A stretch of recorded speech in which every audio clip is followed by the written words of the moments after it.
So my book, as many of you know, is about why it's rational to believe in God with all we moderns know about science, the historicity of the Bible, and our sense of modern morality. These issues are core not only to us as Jews, but to Christians and Muslims. So I made a point of spending significant time interviewing Christian and Muslim faith leaders such as Cardinal Dolan, Reverend Dr. Calvin Butts, Imam Shamsi Ali, Reverend Dr. Catherine Henderson, Proto-Presbyter of the Greek Orthodox Church, Father Alex Karlustos, Chaplain Tahara Ahmed, and Reverend Dr. Chloe Breyer. The book's core message, and one of the book's core messages, is that the Bible is still extraordinarily relevant to today's issues and dilemmas. And what I want to do before we begin the panel discussion is to give you an example of one of the issues that the Bible is relevant to that may surprise you. I'm going to talk about the Me Too movement. So Moses, the man who led the monotheistic revolution, his story can shed important light on that. While this comparison may seem fanciful to some of you, let's look at it. Women saved Moses in his infancy and childhood. And Moses himself, I'm going to show, I hope, assumed the mantle of moral leadership in a way that parallels some of the actions and early denunciations of the women who started the Me Too movement in late 2017.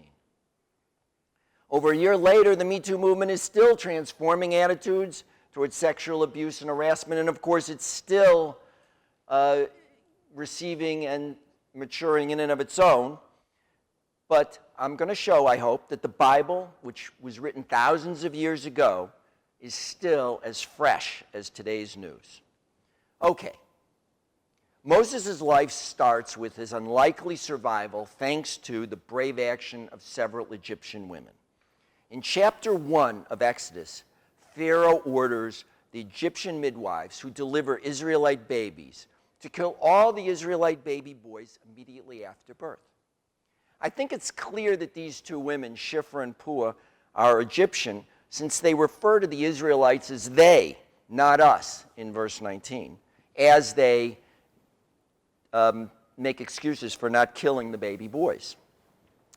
These women not only recognize the evil of Pharaoh's decree, but when faced with a decision, they stand up to power. They don't, however, admit their rebellion to Pharaoh because they know it would mean their immediate execution. Instead, as Egyptian women, they make an excuse that plays right into Pharaoh's prejudices. They say, the Israelite women, they give birth like animals. Not like us Egyptians. They give birth like animals. So they don't need our midwife services. Pharaoh believes them because it plays into his prejudices and spares their lives. And I'm sure that Pharaoh wouldn't, at least in my opinion, have believed this story if it were told by Israelite women.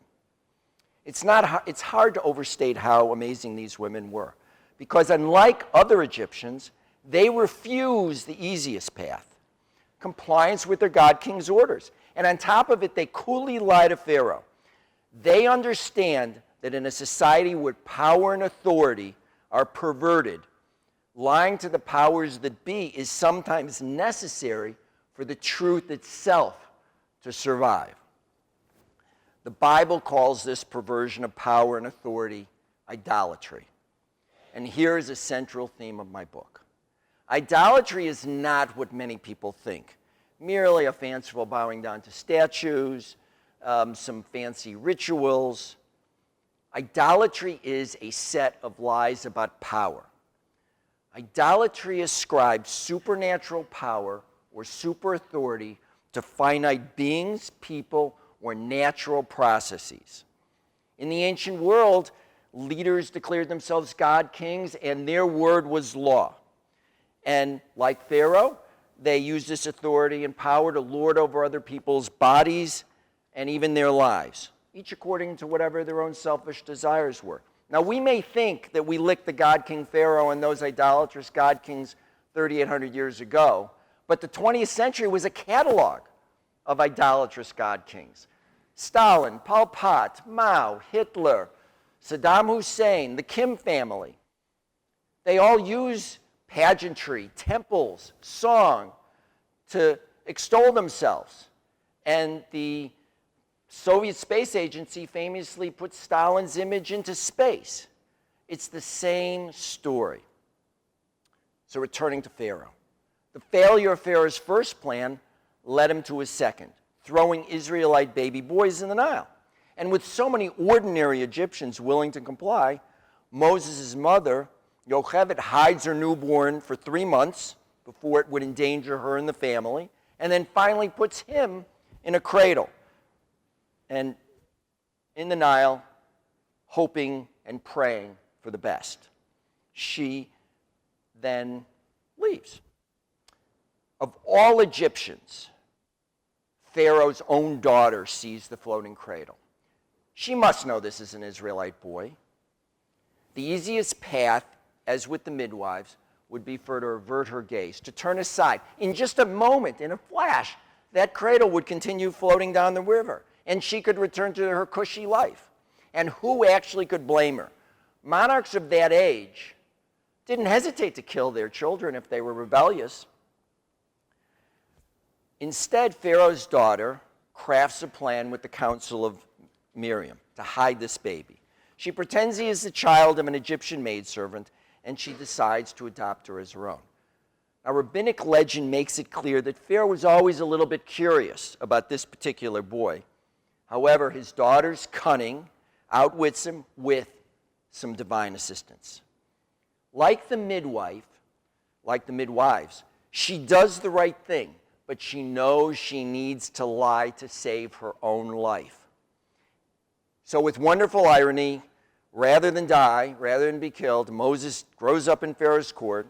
He has access to the best education that money can buy. He's groomed for a slot in the administration like all the other princes.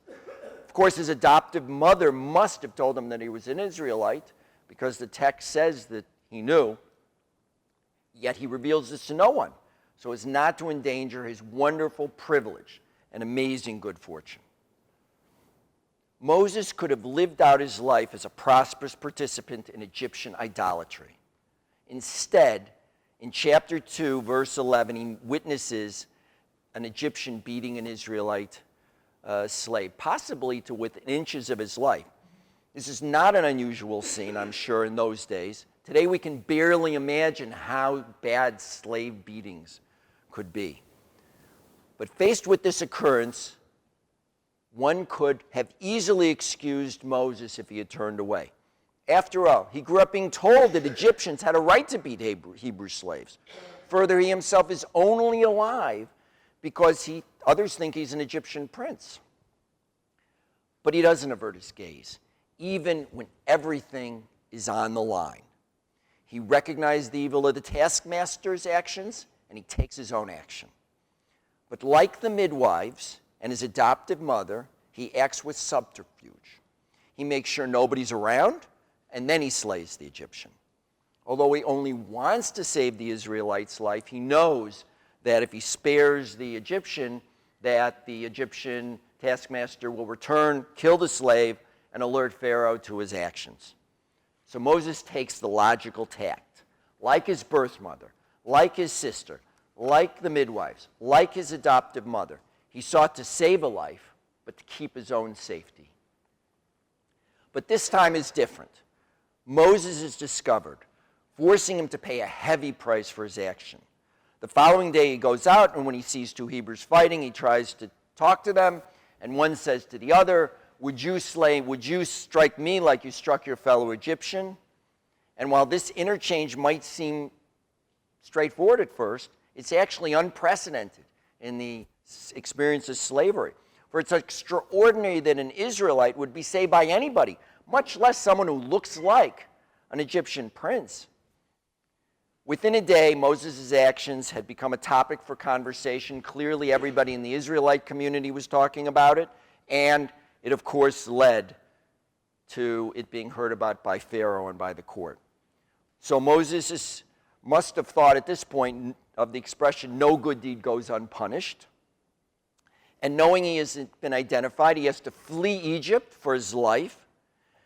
And so, in effect, Moses' compensation for standing up to injustice is to be banished to Midian for decades to a wilderness. He goes from the cushiest life imaginable with slaves to take care of them, servants, to being perfumed, to living in a wilderness and being a shepherd with one pair of sandals and wearing that same pair of sandals no matter how much sheep manure was on it. For all he knew, that was it. Only later in the Exodus do we learn that Moses' earlier actions, in a way, had sowed the seed for a revolution among the Hebrews. Moses' life after his heroic stance clarifies the reality that standing up to power is immensely risky. And given these risks, again, nobody can blame the person for standing aside. They all faced ferocious consequences. In fact, their good deeds ended up being risked, being buried with them if they were discovered or they made a misstep. Yet, if they had turned aside, they would have disqualified themselves from more leadership, and nobody would be remembering them thousands of years later. So the story of Moses shows that there are actually three decisions to be made in the face of power and authority, and one sub-decision. First, recognize what idolatry is. Second, figuring out the right action to take. And third, coming up with a plan of action and deciding how to act with either plausible deniability or to amass enough power to win and to change the systems. All of these decisions are dangerous because idolatry becomes part of the infrastructure of power. After all, Pharaoh's lies about his own divinity were backed by the strength of a real live army loyal to him. Similarly, people who act against the Stalinist regime, let alone spoke up, were likely to be murdered or sent to the gulag or have terrible things happen to them and their family. It's no wonder that many Israelites who were born into slavery, died in slavery, and even started to believe that they were meant to be slaves. The first women to stand up to their abusers in recent years also faced such punishment that many dared not to speak out. Like Moses, they often end up being exiled to the equivalent of Midian for many years, for decades. Some were ridiculed and slandered as well, losing not only their careers but their reputation, something the rabbinic sages compared to death. And like Moses, they knew there was no guarantee that anything was going to change. Moses never lived his life thinking that he was going back to Egypt. And likewise, many of the women who tried to resist did have their careers derailed in industries that empowered their violators and allowed them to be destroyed. Harvey Weinstein, Charlie Rose, and others like them were able to keep their mantle of God-king idols. They initially couldn't be toppled. Their authority and power were unquestioned. But eventually, and only thanks to the individual actions of some courageous people and their willingness to talk about these actions, others began to want change. While doing the right thing may not always spur a revolution, it can, provided enough people join. Moses' first actions against the Egyptian taskmaster inspired other Israelites to talk and to recognize that there was an alternative to idolatry, the truth. Yet it was not until a critical mass of Israelites cried out to God that the revolution of the Exodus actually began. God finally responds to the pain of the Hebrews at the end of chapter 2, verses 23-24, when they cried collectively to God. Had the Israelites not been ready for collective action, Moses might have remained banished and never called to active duty against the Egyptians. Who knows? Perhaps there are other Moseses, potential Moseses, waiting in other places at earlier times, but the conditions were not right for them to be called upon. Counteracting a Pharaoh, or on a smaller scale, a Harvey Weinstein or an Eric Schneiderman, requires a critical mass. For a real revolution to occur against idolatry, it is not enough for a few people to do the right thing. There have to be enough to start a chain reaction. And so it happened with the Me Too movement. Enough people finally demanded action. After Moses confronts Pharaoh and leads the Israelites triumphantly out of Egypt, he faces a new challenge. One of his cousins, Korach, decides to hijack the monotheistic revolution for his own power. He accuses Moses of hubris and stages a rebellion, though he uses rhetoric rather than weapons. Korach would feel absolutely comfortable in today's world of fake news, spin, alternative facts, and the like. So Korach manipulates the themes of justice and truth in order to try to usurp power. He uses phrases that sound nice because he recognizes that people are willing to believe fables that are consistent with the other things that they think they believe. That is why it is so important to be committed to the truth, even when it is inconvenient or disadvantageous to us or to our groups or even to people we know. The Me Too movement, like all revolutionary movements against injustice, also faces these risks, whether from leaders who bend the truth about their accusations for their own advantage, or even more dangerously, from people, leaders who wish to become the new Pharaoh, like Korach did. The Me Too movement, like all revolutions, requires discernment about idolatry. Participants in any revolution need to be ready to speak truth to power both inside and outside the movement. There can be no party line. We are blessed that belief in the God of the Bible can give us the strength to navigate these difficult terrains. That's what the Bible's all about. There is no guarantee that doing the right thing will be immediately rewarded. The outcome could be the equivalent of life in the wilderness, or even worse. History is too complicated for 30-minute sitcom happy endings. Yet we can't avert our gaze from evil, nor can we ignore the personal risk.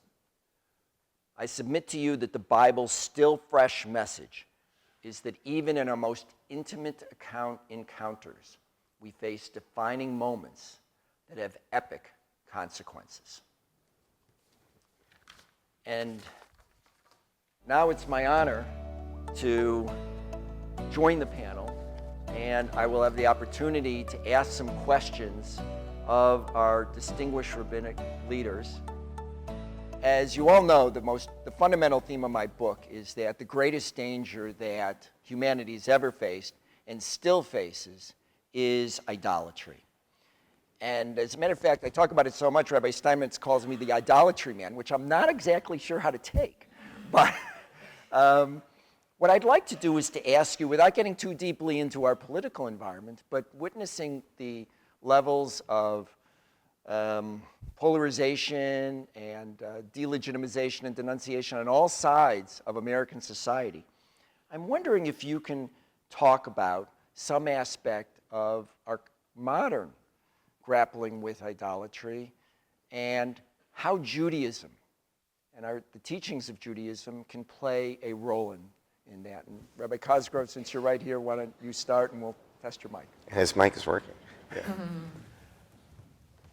First of all, Scott, Mazel Tov on the book. Really extraordinary, and what an honor it is, Hine Ma Tovu Manayim, that we are here to celebrate the publication of your book. And I want to, on behalf of all of us, congratulate you, congratulate our hosts, and Dr. Ellenson, a teacher, I think, of all of us here, and my dear friends, who, whatever our differences are, we are united by the East Side and the schlep down here to be here, whatever denomination we are in. So thank you for convening us, for bringing us all together for a lovely evening. Look, I think you're spot on, that I think we live in an age where we've made idols of our own beliefs.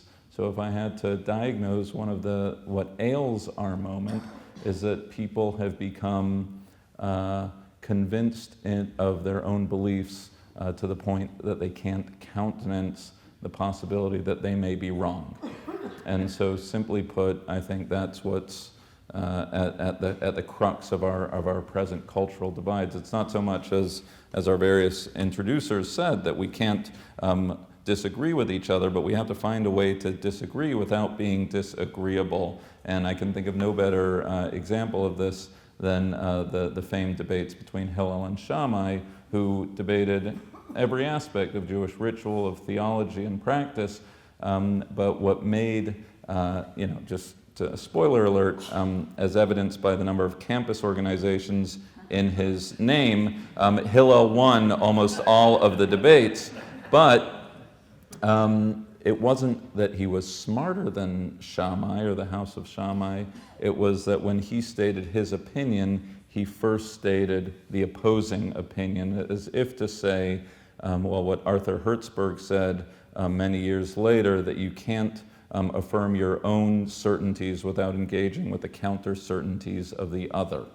And so in answer to your question, I think that's one thing that the Jewish manner of debate and dialogue can perhaps help contribute towards remedying the illness of our time. I was going to say the zealotry of believing that we have the only truth, which is a similar take on this, that I'm really cognizant also of just the zealotry that blinds us to the ability also to see anything but where we are, and then to create an us and them, which becomes incredibly dangerous. I think about the fact that this panel, we had to move it because the week that we were originally going to do this panel was the Pittsburgh shootings, was the week of that Pittsburgh shooting, and that we are seeing the way that this kind of zealotry taken to extremes mixed with hate and the things that are being fed in dark webs and dangerous places are leading people to do horrible acts, and there's an idolatry of their own sense of rightness and their truth. So I think in terms of the Jewish tradition, I was also going to call upon, and I'll just share one other aspect, that we hold in those arguments between the rabbis, if it's an argument for the sake of heaven, not just low, undignified, immoral arguments, but when they are arguments for the sake of heaven, elu ve'elu, these and these can be the words of the living God. And the idea that we can actually hold that there can actually be more than one truth in our tradition, and we might actually have to be able to see that, not just that I'm right and you're wrong, I think is a lesson that we need more today than ever. So Scott, it's a pleasure. I mean, I see Scott every week, but I do want to thank him because this is an extraordinary book, and I want to just make one note about it, is that Jewish philosophy very often does not grapple with the sort of topics that the medievals grappled with. If Maimonides was here today, these are the types of issues. In other words, we really don't talk about God. We don't grapple with the new atheists very much. We don't grapple with the Bible and Bible criticism. We really we don't do enough of that. And if Maimonides was here today, he would be interested in everything that you've written about in your book. That would be his main focus. And so it's refreshing, and it maybe in many ways forces us to really rethink about how we speak about things in the synagogue and how we direct ourselves in terms of Jewish philosophy. But to your question of how I would define idolatry today, it's interesting because, first you have to define idolatry, and Moshe Buchdahl, and I know you reference his book in your book, works through many different theories, but one of them which you seem most attracted to, which is the Ramban's, is that it's the worship of an aspect rather than seeing the larger picture and seeing the larger divine picture. And I would agree that there are many things that can sort of fit that particular box. It could be materialism, it could be politics. I had a conversation with a rabbi this week, and I said, you have to remember that as rabbis, we shouldn't be looking up to politics as our existential need, but we should be looking across or down at it and saying, okay, this is a tool, but this isn't the ultimate goal of life. This isn't the center of life. And I think that really, in many ways, monotheism really wanted to do that. It wanted to say, there's something larger than this small, narrow deity. And frankly, there's something larger than even we can express and understand. And it's larger, and life and the universe, and certainly morality, are the things that take precedence before we start looking at things like the political. And so certainly materialism, politics, there's so many other things that we could be that we're so involved in. And sometimes you need to pull yourself out of it and say, there's a larger purpose and cause to all of this. So all of you lead large and prosperous congregations with notable members. I remember I was once at a bar mitzvah at Park Avenue Synagogue, and I was looking at the list of donors, and I thought I was reading the index to our crowd.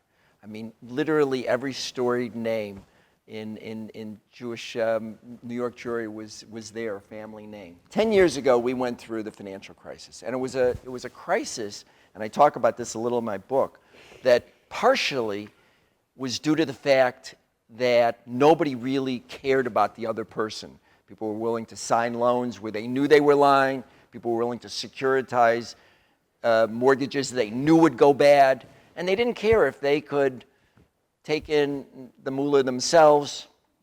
That was okay. And you had all sorts of people, including rating agencies, rationalize their actions. I argue that that's a form in a certain kind of way of idolatry, self-deification, not caring about the other person. But on the other hand, where can synagogues and where can religious leaders play a role in helping the Jewish community be a light when it comes to business ethics and morality? Less than a few weeks ago, the New York Times had an article on a prison that has become really a camp for a particular segment of or segments of at least the Orthodox community. But on the other hand, they have a Daf Yomi. They haven't. I want to say this, and it's important to say that they're also members of conservative synagogues. One of my fellow Kellogg alum was the CFO of Enron, and proudly belonged to a conservative synagogue. There are other members of Reform synagogues, so there's no real monopoly in the Orthodox arena on bad acting.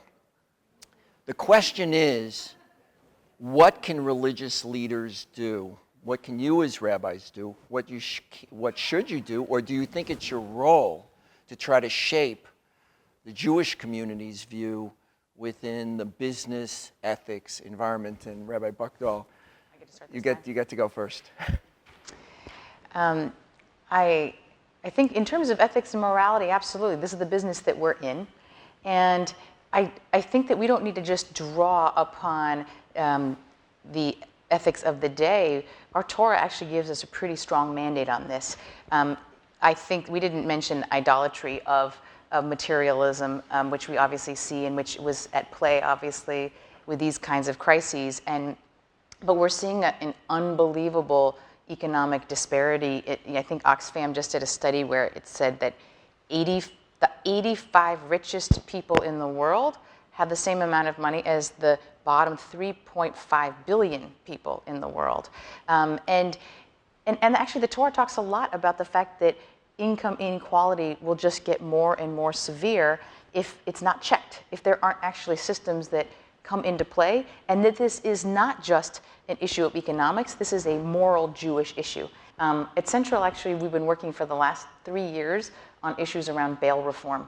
You've got a system where, I don't know if people know, but over 80% of the people at Rikers Island right now have not actually been convicted of a crime, but they're there in the prison, that horrifying place, because they do not have the bail money, oftentimes as little as $500, to be able to be free.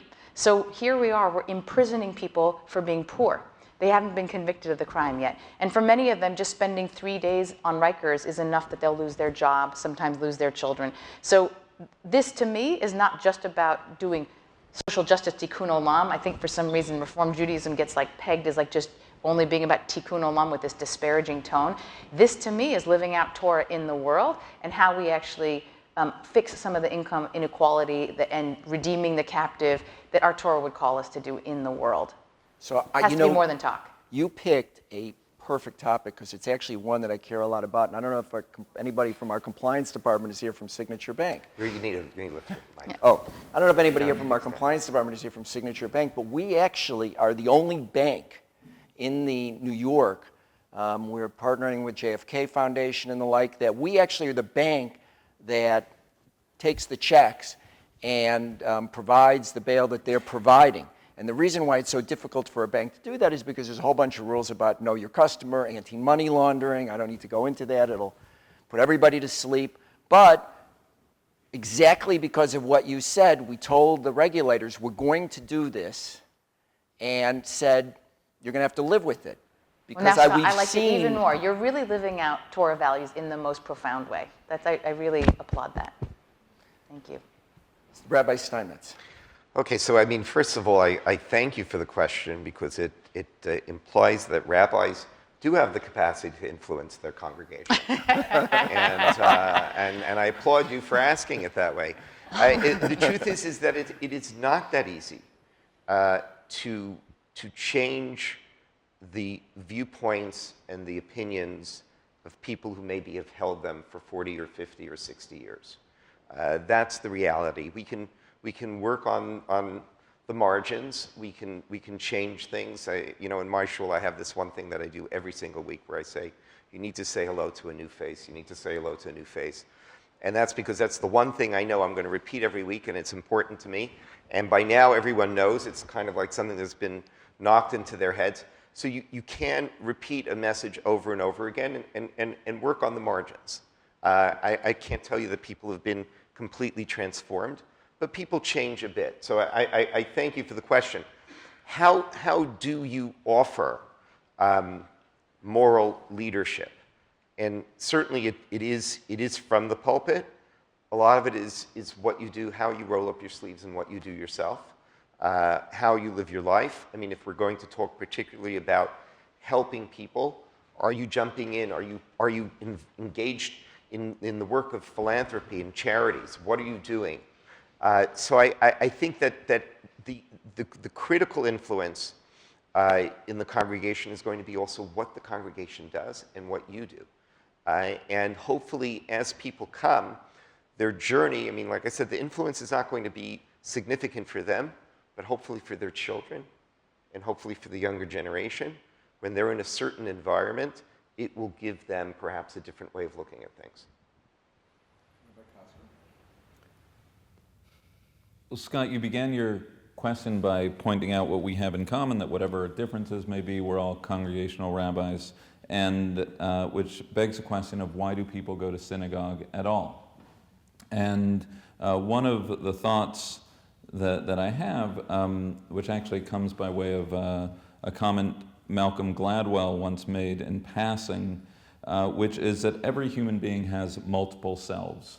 We have the self that we are as we're walking out of a bar at 2 a.m., as we're in the stands at a football game, when we're in the workplace, when we're with our loved ones. We all have different selves. We're all, of course, the same person, but there are different ways we function in this world. And the question is, where do we go to be our best selves, to be reminded of what it means to be patient, to be generous, to be kind, to live with integrity? And I'd like to think on a good day that each of our institutions and each of our rabbinates are a sustained attempt to build communities that remind people not who they are, but who it is they aspire to be, and whether they're with us daily, weekly, or less than that, it's sort of this wash, rinse, and repeat. Because this world is a rough and tumble world, and I don't live in the world you live in, Scott, but I imagine that there are a million inflection points over a course of a week where you and your colleagues in Wall Street have to decide whether to do the right thing. And there are a million times during the week where you might be tempted to do the wrong thing. And so hopefully the gravitational pull of the message that are spoken from our pulpits and in the classroom and in the one-on-ones in our offices of remembering don't do unto others that which is hateful unto you, to remember that you were once a stranger in a strange land, and that's the prompt for compassion, to remember that you should strive for holiness, that these are messages that people take with them on their way until the next time they're in shul and they're reminded again. Right. Well, I think the key, and I want to bring this back to Rabbi Buchdahl. I want to bring this back to Rabbi Buchdahl for a second, because I think the key is, again, averting one's gaze. I mean, the easiest thing to do is to not pay attention to people who are on Rikers Island, who for $500 lose their job, lose their health care, have their lives destroyed for something that they may not have even, they were just in the wrong place at the wrong time. And the aversion of gaze is, I think, a modern day, we almost can't walk anywhere without averting our gaze. So it becomes normalized, regularized. And I think that tefillah and I think that the role that you all play are important roles in not allowing us to do that. So Rabbi Steinmetz, this is a question I want to start with you. What is the most troubling passage in the Torah for you? The one you have the hardest time accepting, and how have you come to grips with that? Which are, do I have to pick one? Look, there's so many times when you're reading the Torah and you do wonder, much like Abraham wondered with the city of Sodom, these people can't be spared. I mean, certainly when you look at the idea of eradicating the women and children of Amalek is a classic. The harsh penalty that's incurred upon a mamzer, upon a bastard, for the behavior of the bastard's mother. Those are things that certainly trouble me very greatly. And I think that in many ways, what ends up happening is that when you reach a halachic topic where you're saying to yourself, well, I don't know if this conclusion really fits with justice, you really look very desperately for another way to read it. And in many cases, it's not the troubling passages in the Tanakh. It's a lot of it is also in the Talmud as well. And there are things that you have to wrestle with. So if I have to pick one, I mean, those are the first two that sort of hit your mind right away. But I can't imagine, I mean, it's something that's not completely uncommon. There are so many things in halakha, in the Talmud, and in the Tanakh, there's so many things that are said that there's always something that will sort of throw you. So if I can ask a follow-up, does it ever cause you to question your orthodoxy? Recently, no. Look, these are things that you begin to wonder. Well, how do I reconcile this? And I think that if you, let me put it this way: if you have a certain moral intuition that runs counter to what the text says, and you're terribly troubled by it, so then you start to think to yourself, well, where did I get this moral intuition from? And very often, frankly, it does come from the Tanakh itself. If everyone's created in the image of God, then this passage doesn't make any sense whatsoever. So I think that one of the methods that sort of you start to come to, and I don't want to take this as a lecture on how you grapple with difficult moral issues in the Tanakh and the Talmud. I'll give the short answer. The short answer is that you begin to understand that Judaism has so to speak, a Torah sheba'al peh, an oral tradition, with which allows you to sort of, it gives human beings the obligation to fit and understand God's word in a manner that it will inspire them to this very day.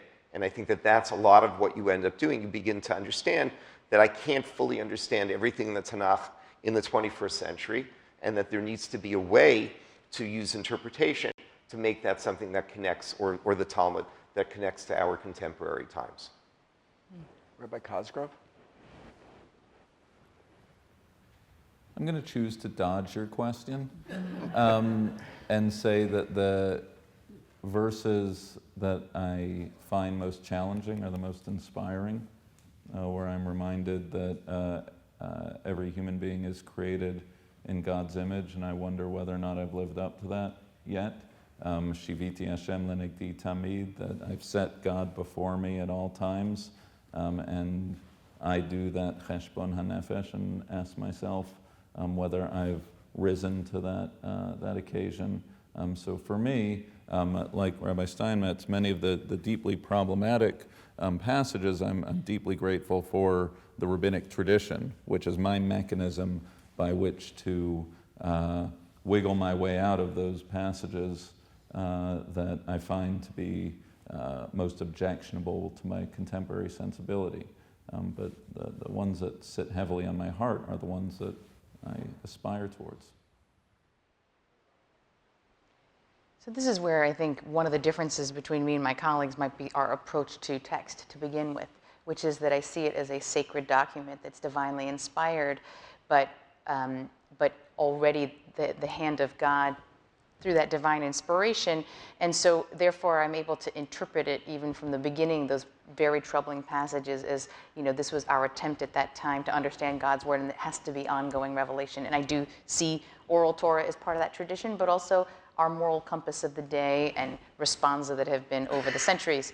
So instead of picking one text, I'm also going to answer it a little bit differently, because I think one of the things that troubles me the most are the things that are implicit around the role of women that actually don't get challenged so much in oral Torah, or have just become a part of society in a way that really trouble me.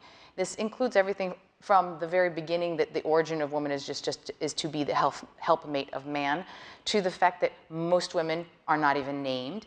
And when they are named as the wife of, and only known in relationship to the men for whom, you know, they are actually known.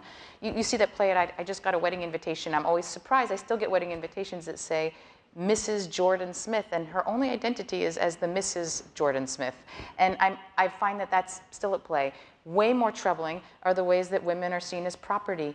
When Lot offers up his daughters to mollify people who want to have sex with other men in the town.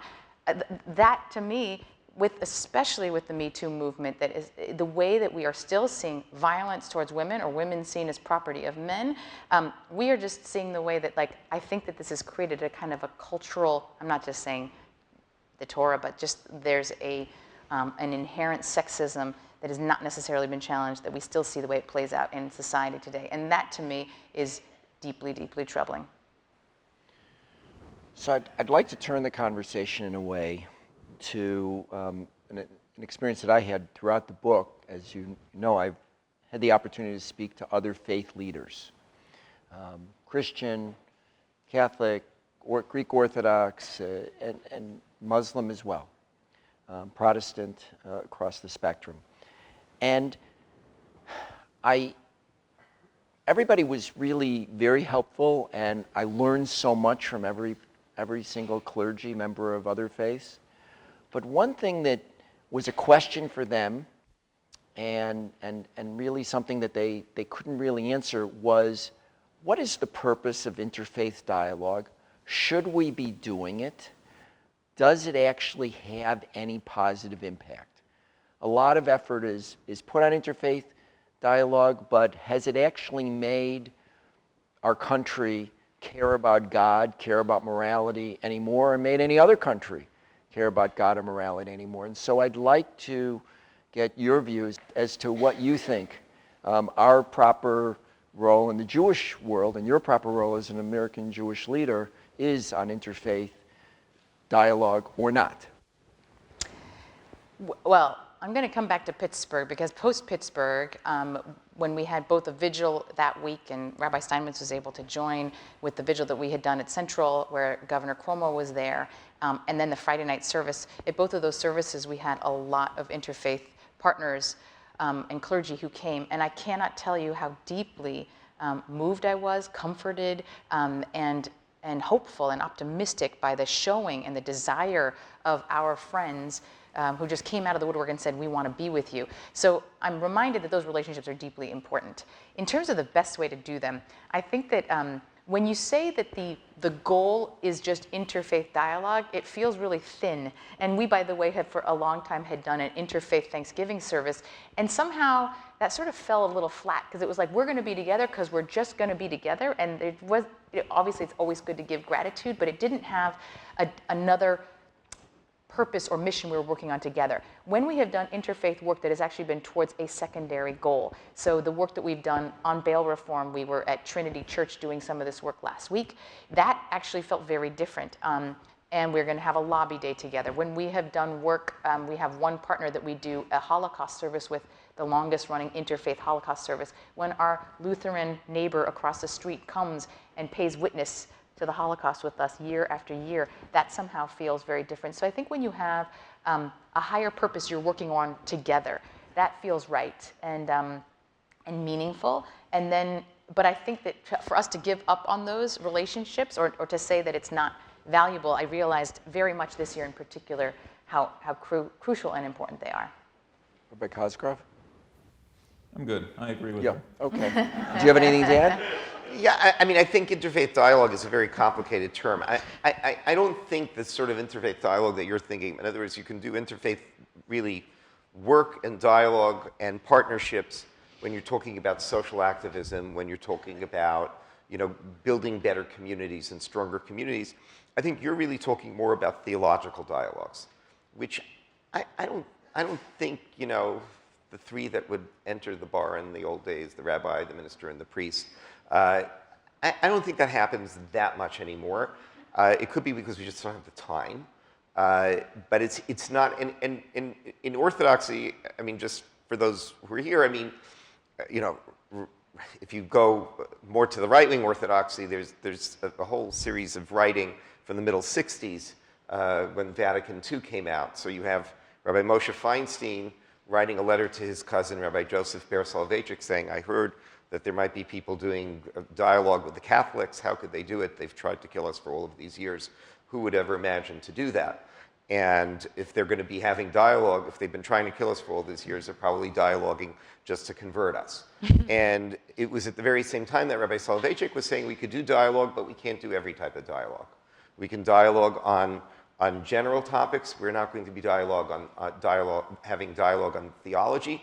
And it's because, first of all, he had a deep philosophical belief in that, unique items should not be compared to others and say, well, the Passover is like Easter, and let's do comparisons. He had a real aversion to that sort of thing, which he felt was very simplistic, and because he felt that this is the area where religions need to stay apart, where Judaism needs to stay apart. So the type of dialogue you're talking about doesn't happen that much. But I will talk about one thing which you clearly did do in your book, which is you looked to religious leaders in other faiths to say, inspire me about God. I would say this is certainly not a common Orthodox practice, but we do have people like Avram Abulafia, who's a 12th century Kabbalist who is studying with Christians to sort of get their mystical views. It is not unheard of. I think that as much inspiration as we can find in this world, we need to find, and you don't always find that inspiration where you expect it to be found. So sticking with God to some degree, Rabbi Cosgrove, clearly you're trying to bring people who are outside of the synagogue into the synagogue and give them a meaningful experience in one way or another, and you have services that come together, start and have different beginnings. But do you feel like what you're doing is succeeding? What do you feel the synagogue needs to do to have prayer be meaningful for those inside and to entice those inside, both individually and communally? Synagogues have been, and I'll just say one more, synagogues have been criticized in many ways by many people, but the biggest issue is simply fewer people are going to them. As Yogi Berra said about baseball, but I'll change it to synagogues. If people don't want to go to synagogue, how are you going to stop them? And that's the question: is what should we do, and what can you do as a rabbinic leader of your synagogue?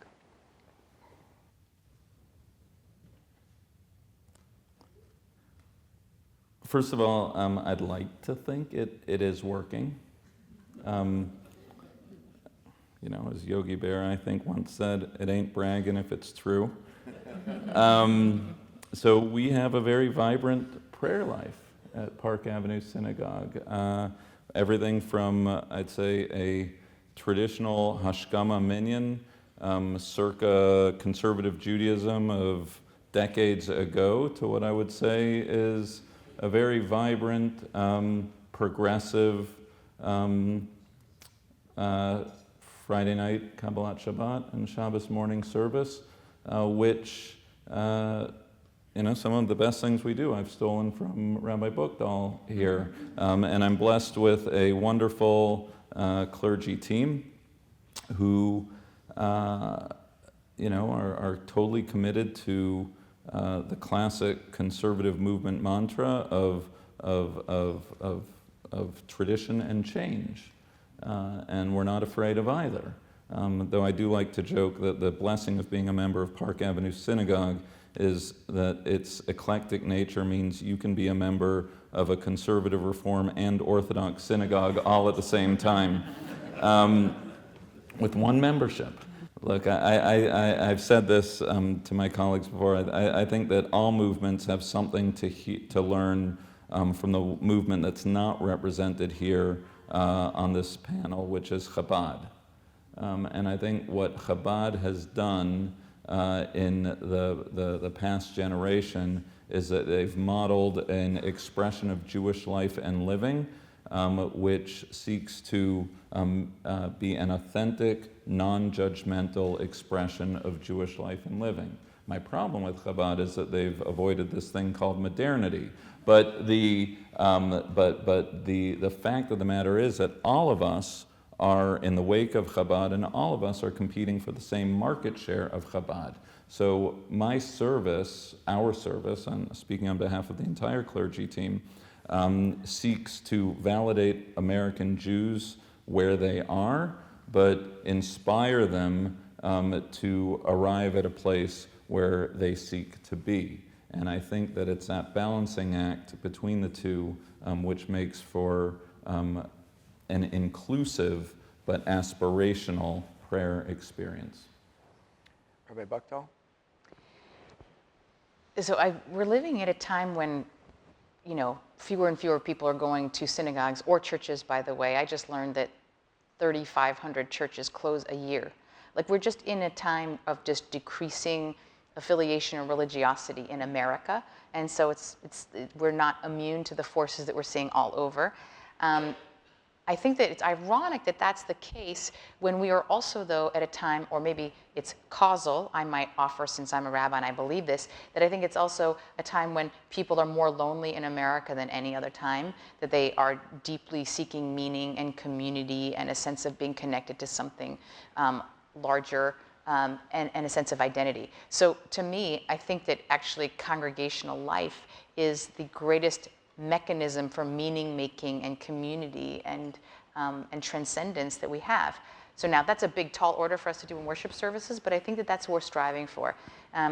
Michael Pollan in his most recent book talks about the fact that spirituality, which is a very hard to define word, he said the opposite of is not atheism, it's not non-religiosity. The opposite of spirituality is egotism. I feel like that's a great way of thinking about what spirituality is. We want to create an experience of spirituality. That's not some touchy-feely, like happy clappy guitar thing, although we do a little bit of that too at Central. But it is recognizing I am part of something bigger. And that's something bigger is both a tradition. So the music that we will be singing will span the centuries and be Sinai melodies from Sinai all the way to things that were literally written that week and were debuting a song by our guitarist, our violinist in the band. So it's that, but also our liturgy. We have, obviously our liturgy is also a mix of everything from Torah texts to piyutim, from the Golden Age to modern Israeli poetry. So there's a way that you recognize you're part of this longer narrative and story, and you have a place and a role in that incredible story of the Jewish people, but it's also that sense of transcendence and spirituality, of being a part of singing and joining your voices with a whole group of people. This is what we're trying to lean into. And I actually think it's what people desperately need and want in the world.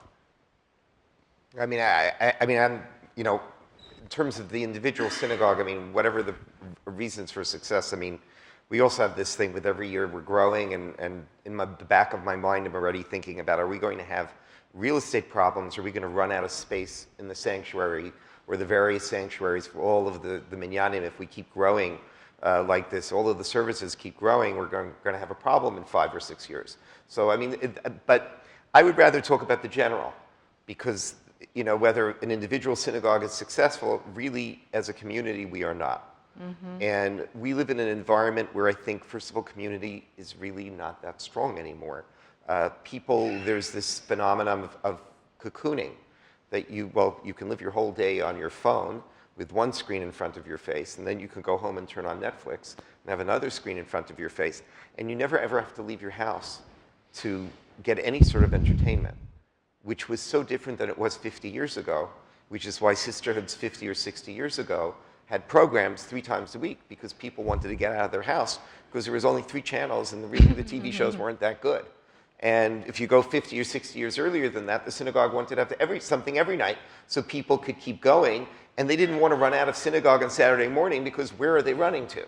And they wanted a longer service. They wanted a longer sermon. They wanted the cantor to go longer. So we've you know, broken down sort of the bonds of community. We've taken away people's time, because they're working a lot longer. And we've, in many ways, and this is part of what your book is about, is we've taken away the answers that were traditional answers, which is, let's turn towards the questions that religion poses. Because, religion is out. Religion is ridiculous. And so we've actually disempowered people to find ways out of their loneliness, when these ways existed a long time ago, and we've taken it away from them. Whether it be we've taken away Shabbat, and we've taken away all of these various methods that actually gave people a sense of community and sense of meaning and a sense of a larger connection, we've taken those away. It's really my pleasure to thank once again Rabbi Cosgrove, Rabbi Buchdahl, Rabbi Steinmetz. I'm honored to be here. I'm honored to be at the HUC, and I think we've all I want to thank Gary Rosenblatt, David Ellenson, the Jewish Broadcasting Service. Have I left anyone out there? Okay, and thank God. And I'm gonna, yes.